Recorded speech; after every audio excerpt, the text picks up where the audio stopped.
Iran যুক্তরাষ্ট্র চুক্তি তেহরানের জন্য লাভ নাকি নতুন ঝুঁকির ফাঁদ? বহু মাসের উত্তেজনা, সংঘাত এবং রাজনৈতিক টানাপোড়েনের পর যুক্তরাষ্ট্রের সঙ্গে সমঝোতা স্মারককে সাফল্য হিসেবে তুলে ধরেছেন ইরানের জ্যেষ্ঠ কর্মকর্তারা। পার্লামেন্টের স্পিকার এবং আলোচনায় প্রধান ইরানি ব্যক্তিত্ব মোহাম্মদ বাগের গালিবাফ এটিকে চূড়ান্ত বিজয়ের পথে একটি পদক্ষেপ হিসেবে দেখছেন। কিন্তু প্রশ্ন উঠছে, এই চুক্তি কি সত্যি ইরানের জন্য লাভজনক নাকি এটি নতুন সংকটের সূচনা?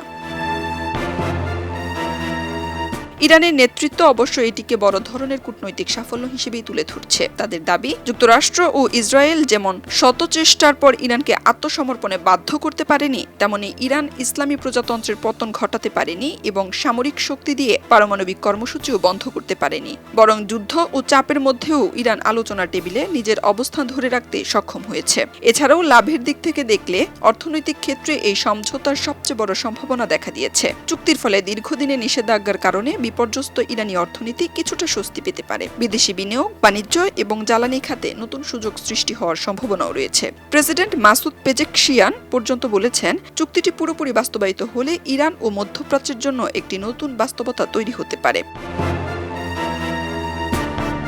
তবে ক্ষতির আশঙ্কাও কম নয়। ইরানের কট্টরপন্থী গোষ্ঠীগুলো দীর্ঘদিন ধরে যুক্তরাষ্ট্রের সঙ্গে যে কোনো সমঝোতার বিরোধিতা করে আসছে। তাদের মতে, ওয়াশিংটনকে বিশ্বাস করা যায় না। যুদ্ধ শুরুর আগেও আলোচনা চলছিল। সে সময় আলোচনাকে সামনে রেখে পিছনে সামরিক হামলার প্রস্তুতি নেওয়া হচ্ছিল। আরও বড় বিষয় হলো, চুক্তির সবচেয়ে গুরুত্বপূর্ণ অংশগুলো এখনো চূড়ান্ত হয়নি, যেমন সমৃদ্ধ ইউরেনিয়ামের ভবিষ্যৎ, পারমাণবিক কর্মসূচির সীমা, আন্তর্জাতিক পর্যবেক্ষণ, নিষেধাজ্ঞা প্রত্যাহার এবং হরমুজ প্রণালীর নিরাপত্তা।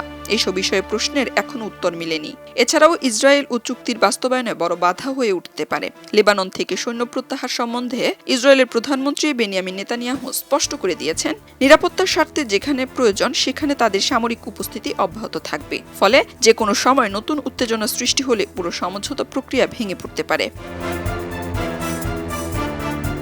সব মিলিয়ে বলা যায়, এই চুক্তি ইরানের জন্য একই সঙ্গে সুযোগ এবং ঝুঁকি। যদি নিষেধাজ্ঞা শিথিল হয় এবং অর্থনীতি ঘুরে দাঁড়ায়, তাহলে এটি তেহরানের বড় অর্জন হিসেবে বিবেচিত হবে। কিন্তু যদি প্রতিশ্রুতি বাস্তবায়ন না হয় বা নতুন সংঘাত শুরু হয়, তাহলে সমঝোতাটি ইরানের জন্য রাজনৈতিক ও কৌশলগত ক্ষতির কারণও হতে পারে।